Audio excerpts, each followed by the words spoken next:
Welcome to Direct to Video, DVD Extras, a podcast between podcasts where we talk about whatever we want. Now, where's the button on this thing? Oh, and then and the third movie was just bad. Okay, the third movie is its own. God, there are so many things about the third movie that I need to deep dive into, because the third Spider-Man movie exemplifies everything a superhero movie needs to do to fail. Mm-hmm. It's scripting, its plot, it does so many. It's so chock full of little mistakes. What was it that I said last time? It's a movie that died of 1,000 cuts. A bunch of little things that can be fixed to help make a movie good, in every facet of the film. Because most superhero movies that bomb due to a big, spectacular reason. Mm-hmm. But Spider-Man 3, I keep thinking about it. I keep thinking about, because I liked it when I watched it when I was a kid, and then I watched it again, and I was like, wait. And it took some time, because I don't know if you remember, the movie came out in theaters, it was initially a hit, and then over time, over the next kind of month, it just waned really quickly. I watched it on video on demand, so there was definitely enough, there's definitely still enough oomph, at least in our family, to sit down and watch Spider-Man 3 on video on demand. And it was, yeah. There are a few problems, and actually, here's the thing. If you're gonna do the black suit thing, that might actually be something that needs to be multiple movies. Yeah. Because I feel like another movie that did this bad was Star Wars Episode 3. Showing somebody, quote-unquote, going evil and kind of rushing the job is not very good. It's not entertaining, and it's kind of shitty, and you feel like the story got rushed because it did. And then yes, definitely. Venom should have been way cooler, right? It's Venom, and he should have been big and gross and scary. And there wasn't any reason for Sandman to be in it, because why was Sandman in that movie?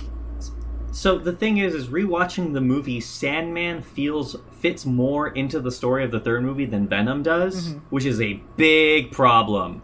Right. I feel like you want Venom to be the big bad, and he's supposed to be. But he definitely comes... he shows up in, the third act. It's for no reason. Oh, and that scene is ridiculous. I don't know if you remember that scene. He, kidnaps Sandman's daughter, right? No. Eddie Brock goes to a church. Yes. And prays that God kills Spider-Man. And then the black suit... He prays that God kills Peter Parker. Peter Parker, that's right. I'm so sorry. He prays that God kills Peter Parker.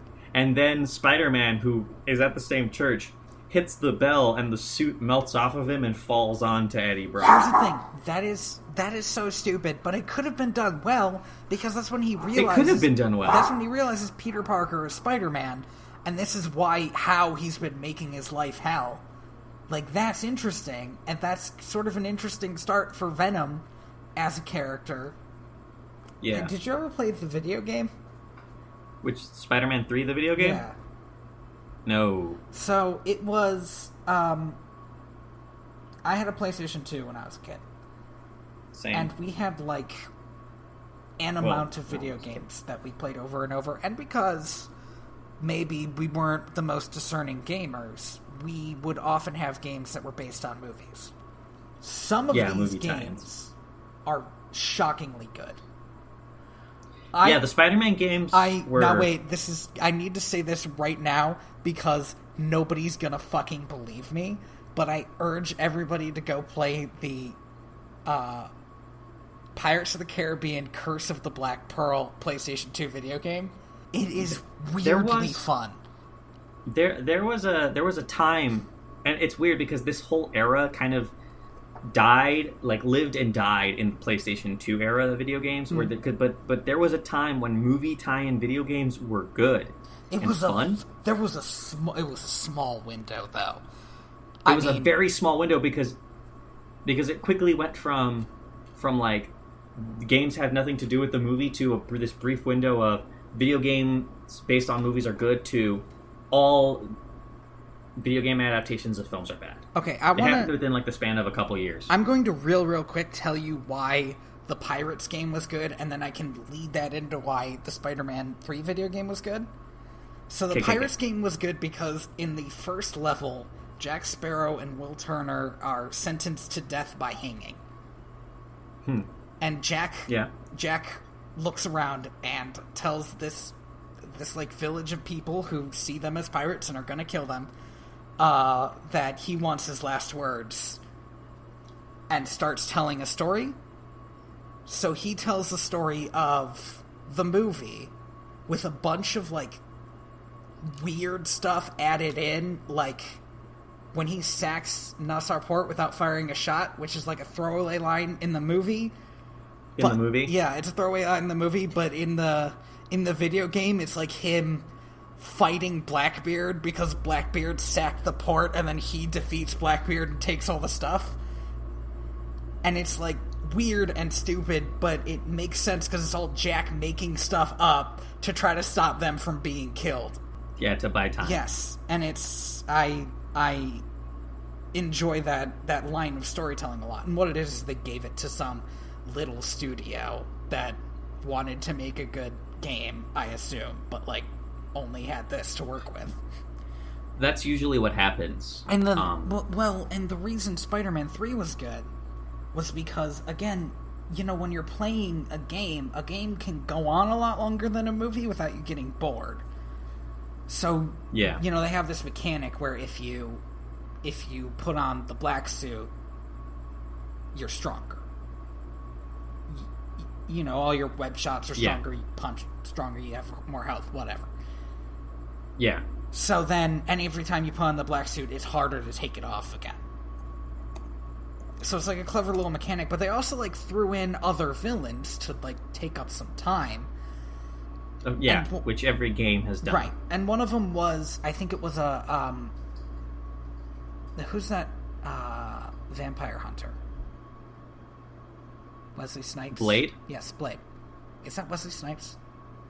Yes. Okay. In the movies. I think it's a Blade villain or two Blade villains. Because they're vampires, but they're like, at least in the video game. I'm sorry? Those are Spider-Man villains. Are they? Okay. I think Blade Morbius shows up, and Shriek. I'm sorry? Yes. Mobius and Shriek? Okay. Morbius and Shriek. Yeah, those are Spider-Man villains. Oddly enough, I think Shriek is also is a Blade villain too, but okay. Spider-Man has the Batman problem where a lot of Spider-Man's villains became the villains of other superheroes. Well, right, because they both have very interesting villains. And, like, what does Wonder Woman have? I don't know. All of World War II still. But at least in this version, their kind of vampirism is the same thing as his suit. So when you fight them, you have to make a loud noise because they react poorly to it. Yeah. If you guys keep barking while I'm recording, this is going to come out terrible. One spice. So then there's more lead up to this stupid church scene where he like, and I get it. I mean, I get thrown in a bunch of Christian imagery in your Spider-Man movie. I understand. It's been in every series. Yeah. Like every Spider-Man series has like a Jesus moment with Spider-Man like holding on to a thing. Oh yeah, he did in the movie before that too. When he was like... Yep. Well, that wasn't really... That was less Jesus because he was holding it, like, in a vertical way. Was he?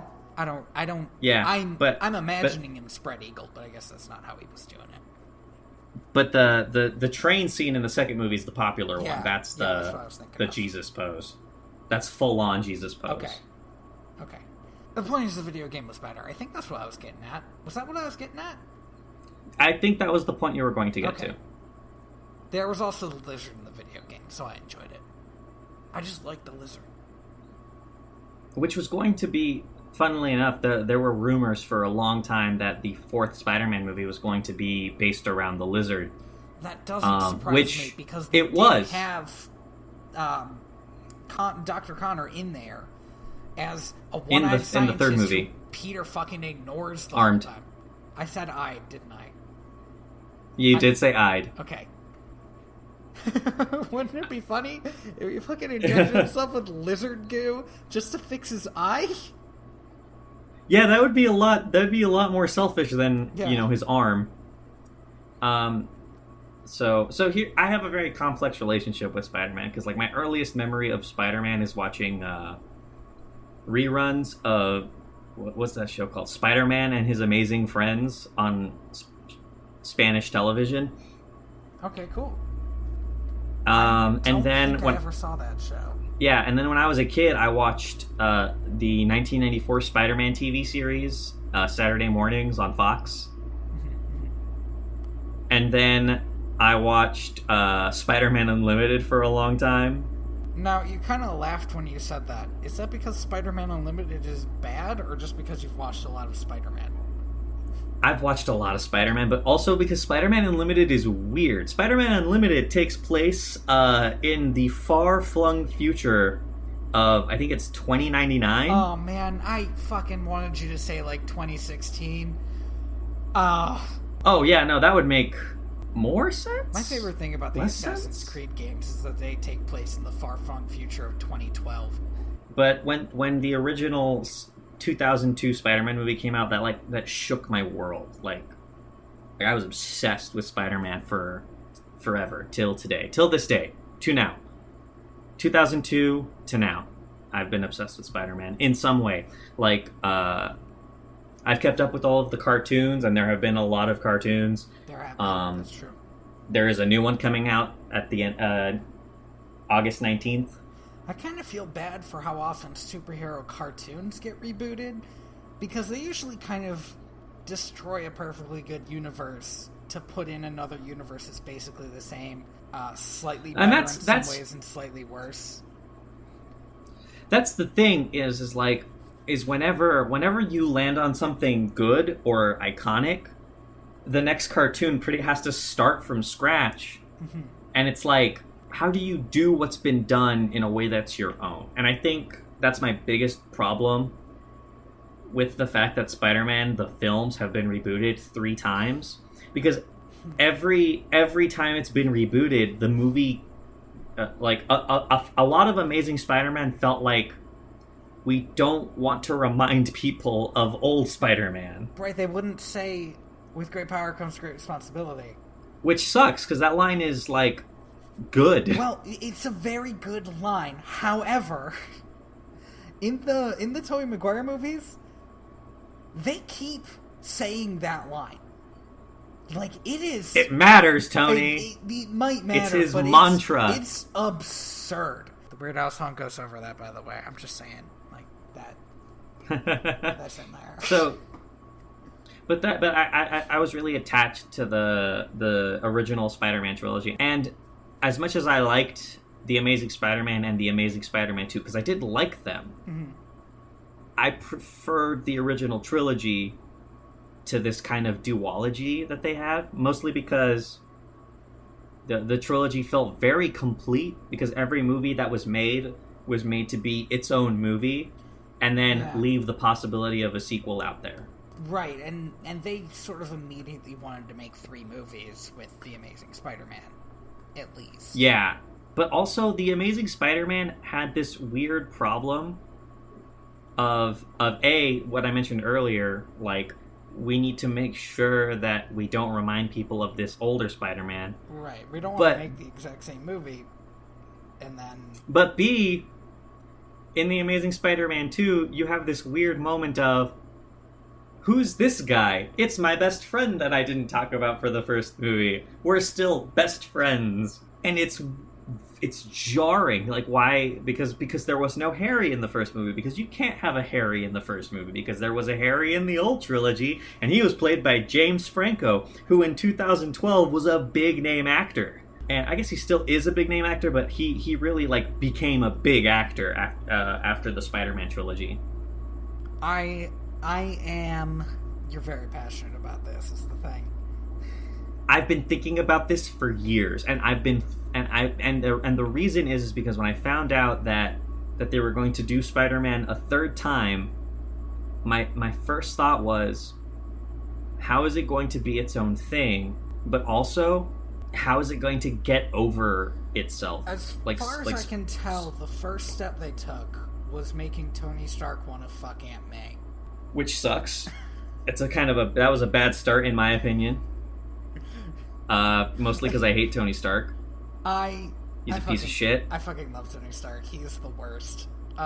We've been over this. He's actually the worst. We've been over this. We both agree. We just both land on the different spectrums of what it makes us feel. Well, what I've said this before. What I love about Tony Stark is that he is the worst. But since he is the worst, he can kind of teach everybody else. This is in the comics, not in the movies. He can kind of teach everybody else the right way to do things because he's done it every wrong way possible. Yeah. And I like Tony Stark in the movies because he is. I mean, it's Robert Downey Jr. He's so charming and charismatic. And the other thing is, he's completely broken. He is unfixable at this point. He is incapable of being a father figure. He is messed up, and that's very interesting. So I want to say this, because I've seen Spider-Man Homecoming. Tony Stark is incapable of being a father figure, and that's very interesting. He had a pretty bad relationship with his father. With his father. And he's not exactly Batman. He doesn't adopt 100 kids. So the movie really kind of touches on the fact that, hey, this guy is incapable of being a father. Which is great, but after watching Spider-Man Homecoming, I found myself... It's very much its own thing. It's wonderful. It's beautiful. It sets a tone that hasn't been done in any of the Marvel Universe films, because this is a story about a kid and not an adult-ass man being an adult man. That's good, because I was fucking tired. Here's the thing. Watching Civil War, which is it's like a beautiful nest egg of a good movie inside a bad movie, or a bad movie inside a good movie, and I don't know which. I said nest egg, but I meant nested doll. Those Russian dolls. Yeah, a nest egg is something else. But because it has so many good scenes, and it's also fucking terrible. Yeah, the movie is impenetrable if you don't know anything about Captain America or Iron Man. Right, and the other thing is, I fucking hate, and I feel like this started with Batman's Joker, and Heath Ledger could really sell you on it, and not everybody else can. I fucking hate villains who seem to plan perfectly for everything the heroes do. Because when they quote-unquote win at the end, it's fucking... I don't... It's... Who are apparently so powerful that they can just do anything, and they do this. The other thing is, just at the end of Civil War, when the teaser at the end was just fucking Peter Parker as Spider-Man will be back. Well, I fucking knew that. I need to see that thing at the end. Show me Howard the Duck or something. Really? That's what you want, Howard the Duck? You could go watch Howard the Duck, but you know? Was funny you could probably buy out on VHS for 25 cents. Howard the Duck. Anyway, what were you saying? So, two things about that. One, I also agree, the weakest thing about every Marvel Universe film, with the exception of, oddly enough, Thor, is that they all have weak-ass villains. Like their villain... and Age of Ultron. Age of Ultron has a very memorable villain for a lot of bad reasons, but it's memorable. I really enjoy Ultron. I enjoy a lot of... I love the concept of Ultron. I just wish the movie executed it better. Well, I enjoy that in the movie he's just straight up evil, and we accept that he's evil, and he does a lot of evil stuff, and the heroes try to stop him and sort of half thwart him sometimes, and it all culminates, and there's never the moment where they're like, oh, he meant to be captured. Yeah, I liked Ultron because because he's a robot, but he's very obsessed with symbolism and also performing. There's a lot of Tony Stark in him, and that's super cool. he was like obsessed with Pinocchio. The idea that he wasn't a real boy. That was interesting and kind of creepy because Pinocchio is actually creepy, but you associate it with innocence. And the other thing is like there's a wonderful scene near the end of the movie where he has Black Widow captured, and he's just talking to her, and it's like the way, because I forget who the voice actor is. They got a great voice actor for him though. It's James Spader. Yeah, James Spader. Thank you. James Spader, and I know it's James Spader because every time I heard him talk, I expected him to go on and on about how the salmon population is being destroyed because I watched Boston Legal. Nice. There's like the James Spader is like puts this inflection of like yearning, like he's talking to Black Widow, and he just wants her to say something back to him. And you don't know if what he wants is retaliation, like he wants, like if he wants her to tell him that he's going to fail, or if he wants affirmation. But what is he looking for? Is he looking for antagonism? Is he looking for empathy? I don't know, but he's looking for a connection, because at that point in the movie, his other two henchmen have betrayed him, and that seems to really weigh on him in a way that I didn't expect out of a character that's a robot. Yes, well, the thing about Ultron is it's always, his story is always supposed to be, it's logical to kill all humans, but every time he's portrayed, he is angry about it. And anger's not logical. This is somebody who is mad about humans. And that's inherently interesting, I think. And Loki is naturally compelling villain just sheer charisma. I find Loki interesting. Again, I'm sort of burnt out on Loki, though. Because I was so like, in fucking Thor 2, we got a lot of Loki. So much. I fucking called everything that Loki did. Because I'm an active viewer, and I've seen 3 movies with him in it. Yeah. And it's like, do you remember the moment when he chops off Thor's hand? But, it's a fake? Yeah. Yeah, well, no shit, it's a fake. Like, obviously that's what they were doing. I want to be tricked by Loki. If Loki's going to pull a trick, I want it to be good enough for me to fall for it. And at the end, when he's secretly Odin, obviously. It was just nothing he did... Nothing he did shocked me. Oh, and of course, when he dies, and they're like, no, he's definitely dead. Is he, though? Yeah, he's Loki. He's the god of illusion. Tell you what, take his body, lock it in a box, and wait a couple of days. You know, just in case he's not dead. Because he's Loki. Right. God of illusions. And tricksterness. That just annoyed the shit out of me. I guess that was probably more the writers of that movie, though, thinking that I wouldn't expect all this stuff from Loki. Well, the other so we have two very like these are two villains that have a great character. Actually, I'll say this though, I did like that. I was talking about how I don't like that the villains keep dying at the end of the Spider-Man movies. I did like that Ultron died. Yeah. I sort of like that his arc had an end, especially because he was such a big evil villain that's that's the only way you can take care of him is if you just cut him off. And that's the thing is when you have and which is why it's kind of weird that Loki hasn't died yet, because when you have such a big, glaringly evil person, well, they gotta do Ragnarok. They're which I'm excited. Now I'm hoping that in Ragnarok Loki is just evil. He's just evil. I'm hoping that that's what is, because if there's any more of this fucking like, oh, we should maybe Thor should sympathize with him because he's my brother. No, he's very obviously not anymore, man. Let it go, please. And everybody loves everything. Is when. Did you say everybody loves Raymond or? No, I said everybody loves everything about the Avengers. Yeah. But one of the best part of the Avengers is when Thor extremely briefly gets defensive about Loki. Yeah. And then gives up on it. He's like, oh, he's adopted? That's great. Because it's sort of... Thor should care about Loki. Because he is his brother.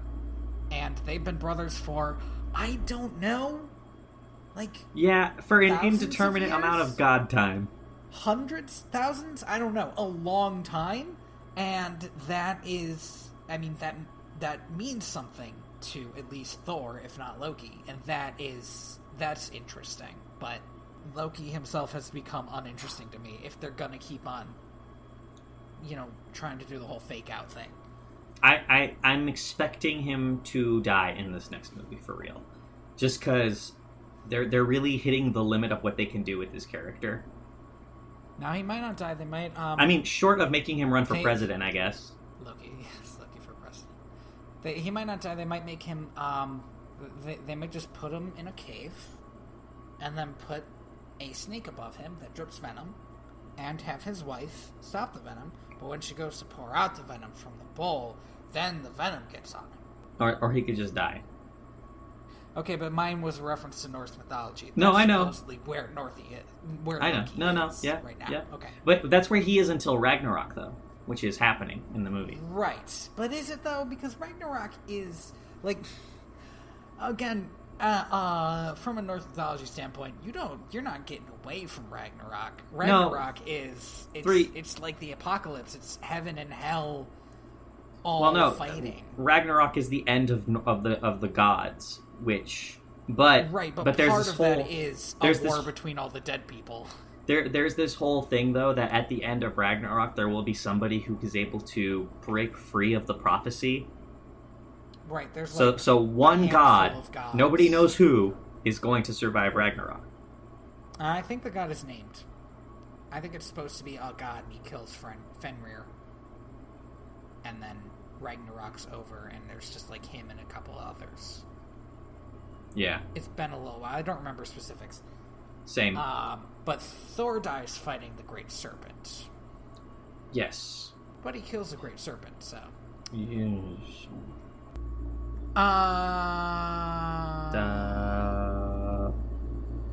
Okay, well, you've been listening to Direct Video VHS DVD extras.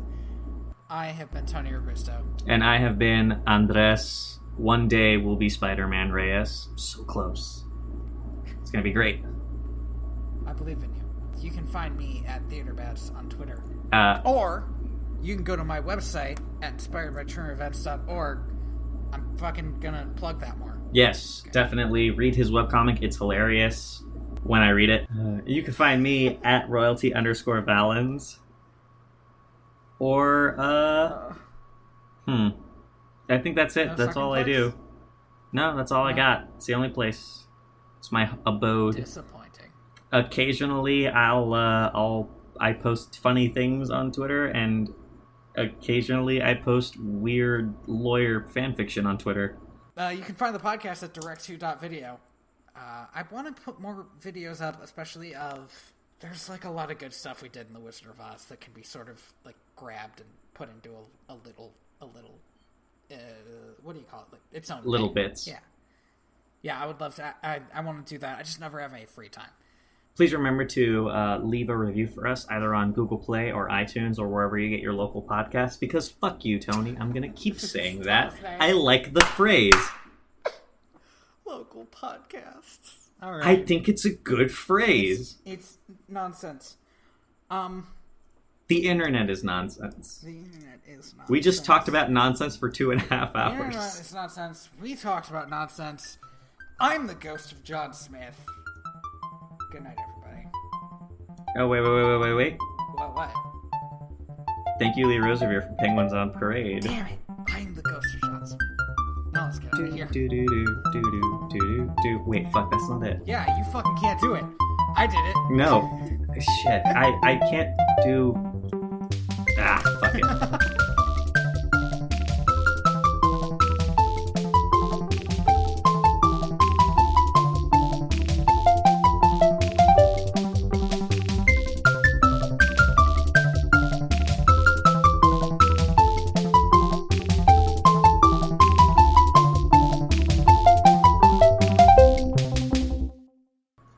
Lawyer fanfic.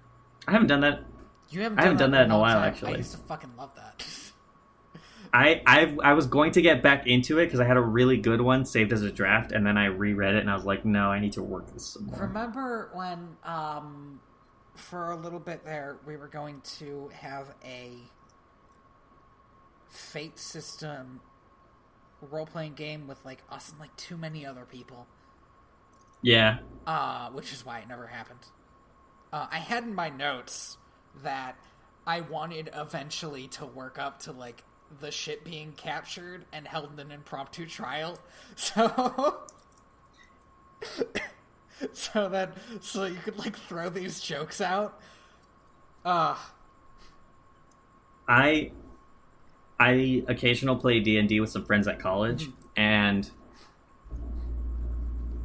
I have this problem. Okay, cool. Where, regardless of what character I'm playing, the moment I meet another character in a position of power, I immediately start flirting with them for something in return. Awesome. Oh, I'm so mad I didn't get to DM this now. Yeah, because... I'm so mad this didn't happen. Here's the thing. It doesn't matter what the character is. Like, I had a surly Minotaur dad. He did it. Oh my god! I love that a lot. And Andy's character for this was going to be a robot with human arms, by the way. Oh yeah, that's right. He got human arms implanted because he was obsessed with boxing. Yes, but you also said it was something to do with like a robot religion about becoming more human. Yeah, I had like this whole thing. Oh my god. Oh shit, all of that stuff is like 2 computers ago. I don't think I have any of it. I think I have a lot of it. That's like in my OneDrive under a folder titled Fate. I still want to at some point DM something, but I would want to use a system that is not reliant on anything visual. I would love... Personally, I would love to DM a game of Dungeon World or a Dungeon World-like game, because it seems like something where the DM can just sort of tell the story and let the characters interact with it, which is what I would want to do. I'm starting to realize after listening to a lot of podcasts that like the maximum number of reasonable D&D players is like 3 or 4 like, if you're doing it over the internet. Yeah. Because we definitely had like 7 people.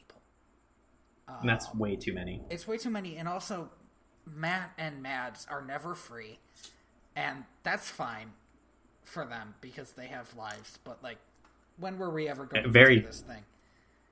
Very busy lives too. Yes. I think hey, if we're going to keep talking, we should wrap up so that we can stop recording. Yes.